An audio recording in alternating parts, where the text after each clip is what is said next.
In 1997, I traveled to Layang Layang Island, also known as Swallow Reef, a remote coral atoll in the South China Sea, more than 300 kilometers off the coast of Sabah, Malaysian Borneo. At the time, Layang Layang was already a Malaysian naval base, part of a strategically sensitive area in the Spratly Islands. But it was also one of the few places in the region where recreational diving was permitted, thanks to a single, tightly controlled dive resort operating alongside the military presence.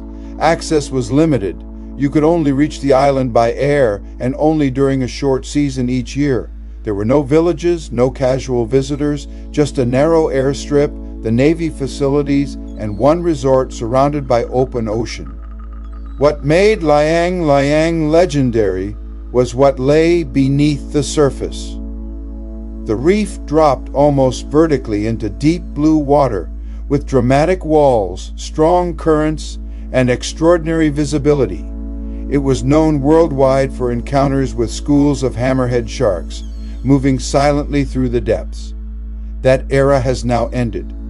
Today, Layang Layang is closed to tourism and diving. The resort's operating license was revoked, liveaboards are not allowed, and the island functions solely as a naval base and marine sanctuary.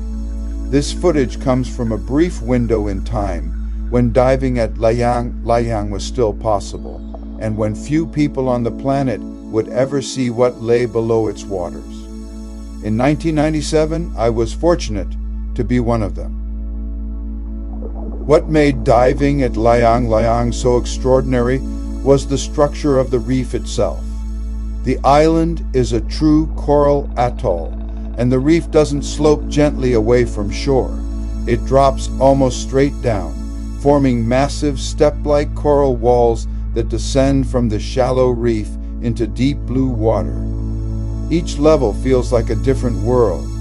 Terraces of hard coral, ledges covered in life, and then nothing but open ocean below. Diving here was about depth and space.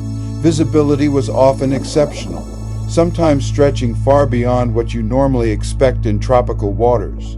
You could look out from the wall and see nothing but blue, a sense of exposure that made every dive feel expansive and slightly unpredictable.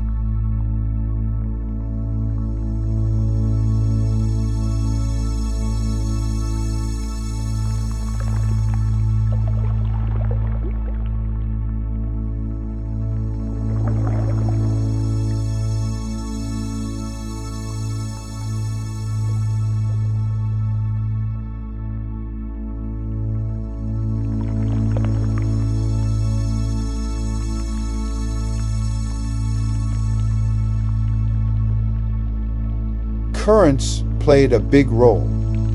They moved steadily along the walls, bringing nutrients from the open sea and attracting large schools of fish.